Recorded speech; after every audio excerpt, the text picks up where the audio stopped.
Today is day 13, and I've almost been here for exactly 2 weeks, which is crazy to think about. It's felt like I've been here for almost 2 weeks. It's just been so nice being on my own. Honestly, I love being by myself. I don't mind it at all. It feels great. I could do everything on my own term, my own time. I don't have any deadlines right now. After working so much, it feels like this is like the fruit of all the labor that I've done. So today I want to talk about this dream I had a few days ago or so. This dream was this representation God was showing me of God was offering this man 2 homes, and the first house he offered this man, it was a house on this hill. It looked like New Zealand almost. It probably was in my dream. It was this house on a hill, and there was so much beautiful green grass, and it was a big home, and it was like really bright. It was really happy home. Like you could just tell it was very happy there.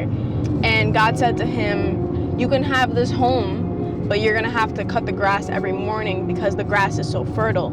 So that was the first home. And then the second home, he said, you can have this home, and it was in an alleyway. It was really dark there. God was saying to him, you don't have to cut the grass here because the grass is not fertile, so you could spend your mornings doing whatever you want. So the man said, I want the beautiful home, but I want my mornings free to watch TV and not have to cut the grass every morning. And God was like, no, this is not what you want or I want for you. You want the fertile home with all of the grass. I'm gonna give you that house. So that's where the dream kind of ended. Before I share what I think it means, I want you to take a second and pause the video, go get a cup of water, and think about what you think this dream means. So what I think this dream means, that's where the dream ended, and instantly I'm like, all right, clearly God was trying to show me something there. I feel like it means that sometimes God doesn't always give us what we want. He gives us what we need. I notice sometimes I have so much to say, it's like all jumbled. Sometimes we want what's easier, and what's easier isn't always what's best for us. It's easier not to cut the grass every morning, but now you're watching TV. Watching what? How is that affecting your mood? How is that making you feel?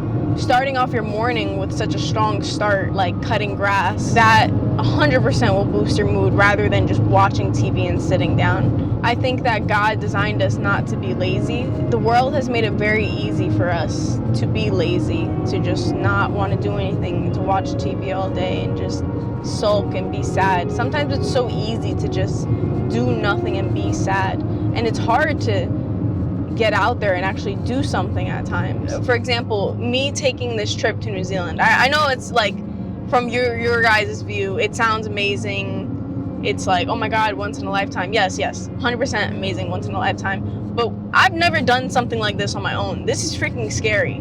Like me, I'm driving on the opposite side of the road right now. This is freaking terrifying. Like the first 2 hours I did this, my instant thought was like, I want someone else to do this for me. I don't want to do this. But it's only me here. It's literally only me here.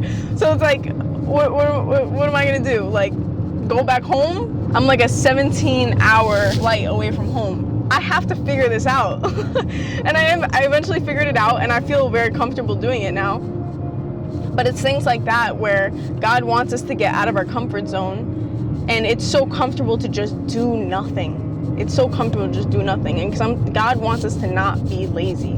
And when you realize you can do more than you think you can, you feel a different level of respect for yourself. Because you know that you can do it, and you know that you don't need anyone to do it, except for God, right?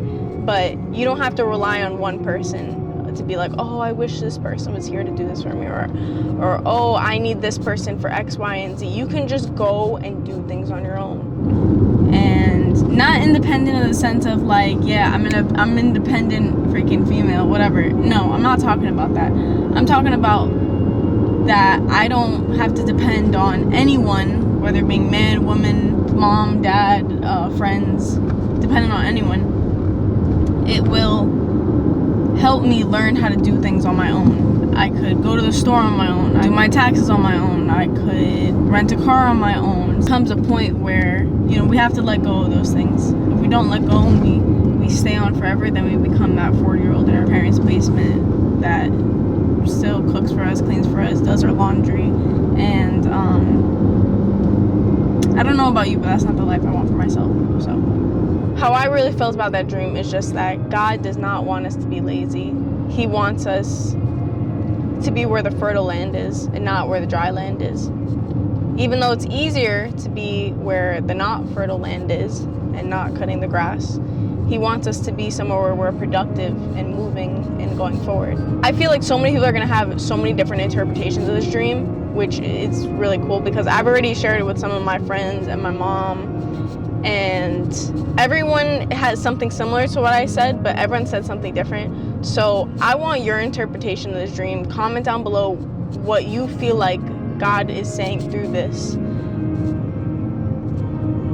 Tell me your first thoughts. There's no right or wrong answer. Tell me what you think. Stay tuned for my next video where I actually run out of gas. Do you think this is gonna get me 20 more miles? Get lost in a cave and check out some beautiful views.